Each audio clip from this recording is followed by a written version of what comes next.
विगत दिवस में कुछ मूल्य के प्रति विचार रखे थे। आज मैं पुनः उसकी द्वितीय कड़ी को आपके सामने रखने का प्रयास कर रहा हूँ।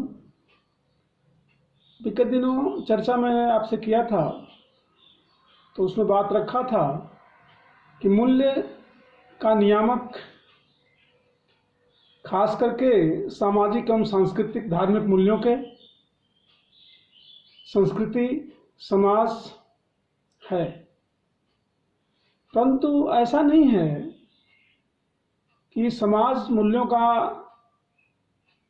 निर्धारण करता है, अपने वांछित समझता है तो वह महत्वपूर्ण नहीं है या समाज पर ही पूरा निर्भर है। निर्धारक होते हुए भी समाज का, संस्कृति का, नैतिकता का जो मापदंड है, इन मूल्यों के आधार पर ही निर्धारित होते हैं। और एक तरह से कहें तो व्यक्तित्व का निर्धारण, व्यक्तित्व का मापदंड इन मूल्यों के सापेक्ष ही तय किए जाते हैं। निश्चित रूप से कोई भी ऐसा व्यक्तित्व अच्छा नहीं स्वीकार किया जाता जो अपने सांस्कृतिक मूल्यों के विरुद्ध व्यवहार करता हो या उसके व्यवहार में उसके सांस्कृतिक और धार्मिक मूल्यों का समावेश न हो, उन मूल्यों को अवहेलना करता हो। मूल्य के प्रकार के बारे में मैं आपसे बात रख रहा हूं कि मूल्य के प्रकार जो है विभिन्न आधारों पर भिन्न भिन्न तरीके से रखे गए हैं। जैसे साध्य मूल्य और साधन मूल्य की बात हुई थी, भावात्मक मूल्य जो विधेय और वांछित होते हैं, अभावात्मक मूल्य अशुभ जैसे इच्छा तृप्ति, सुख इत्यादि की बात करते हैं। इसी तरह से तात्विक मूल्य या अस्थाई अस्थाई इस तरह के मूल्यों की बात होती है। जब हम इन पर चर्चा करते हैं तो एक बात सामने आती है कि सबसे अधिक जो है अर्बन महोदय ने इस पर एक अपनी बात सबसे पहले रखी। उन्होंने मूल्य के 8 प्रकार निर्धारित किए, मान्य किए। शारीरिक मूल्य, आर्थिक मूल्य, मनोरंजन मूल्य, साहचर्य मूल्य, चरित्र मूल्य, सौंदर्य बोध का मूल्य, बौद्धिक मूल्य एवं धार्मिक मूल्य।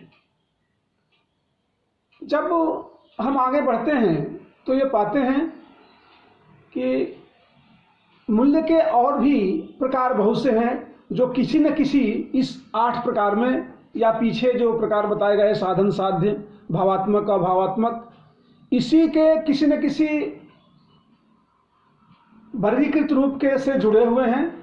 जैसे आज हम बात करते हैं तो शैक्षिक मूल्य की बात करते हैं, कार्यात्मक मूल्य की बात करते हैं, राष्ट्रीय मूल्य की बात करते हैं, अंतर्राष्ट्रीय मूल्यों की बात करते हैं, नैतिक मूल्यों की बात करते हैं, राजनीतिक मूल्यों की बात करते हैं, प्रजातांत्रिक मूल्यों की बात करते हैं।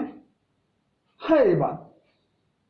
मैं खास करके प्रजातांत्रिक मूल्यों के बारे में एक बात करूंगा कि मात्र वोट दे देना या मतदान के लिए किसी को प्रेरित करना ही प्रजातांत्रिक मूल्यों की पूर्ति नहीं करता। जब तक हम अपने कक्षा व्यवहार में या सामाजिक व्यवहार में, सांस्कृतिक व्यवहार में, धार्मिक व्यवहार में दूसरे के विचारों को स्वीकृति नहीं देते, हमारे व्यवहार में दूसरे के विचार को, दूसरे के दृष्टिकोण को स्वीकार करने की, उस पर सोचने की और चिंतन करने की यदि हमारे अंदर हमारे व्यवहार में, स्वभाव में नहीं है तो हम कहीं न कहीं प्रजातांत्रिक मूल्य की अवहेलना कर रहे हैं। बच्चों को जैसे अभी हम लोग परिस्थितिजन्य वन वे कम्युनिकेशन कर रहे हैं। निश्चित रूप से इस कम्युनिकेशन के सापेक्ष मेरा मानना है कक्षा कक्ष प्रबंधन के द्वारा जो कम्युनिकेशन होता है, टू वे होता है, उनमें वो बेटर होता है। अब कभी कभी बात बनती है, जैसे समाज के जो प्रभु वर्ग है, जो निश्चित रूप से अधिकार प्राप्त वर्ग है, वे सापेक्षिक दृष्टिकोण से देखें तो प्रभुता को, साहस को, शक्ति को, प्रतिभा को, उत्साह को, स्वयं सिद्धि को, स्वच्छतारिता को अधिक महत्व देते हैं, उसको प्रायोरिटी के रूप में रखते हैं। यह बात को मानते हैं कि सरकार जो हो या प्रभु वर्ग जो है, सामाजिक रूप से, सांस्कृतिक रूप से, वे इन गुणों को या इन मूल्यों को विशेष महत्व देते हैं, जबकि वहीं मानवतावादी दृष्टिकोण रखने वाले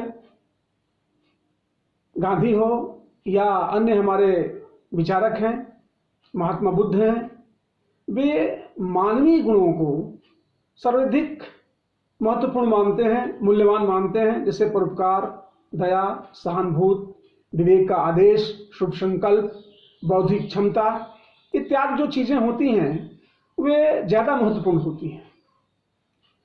जब हम विवेक ये बात करते हैं कि मूल्य जो है वह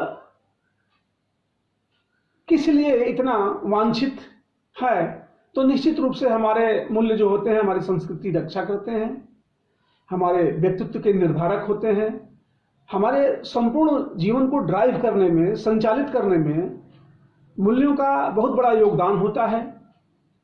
मूल्य राष्ट्र की आवश्यकता है, समाज की आवश्यकता है, और नैतिकता का मूल्य से बहुत ही घनिष्ठ संबंध है।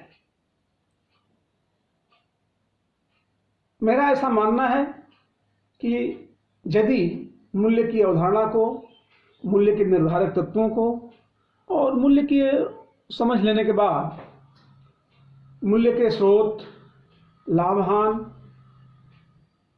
उपयोगिता, महत्व या अन्य जो पक्ष हैं उसको सहजता से समझा जा सकता है। धन्यवाद।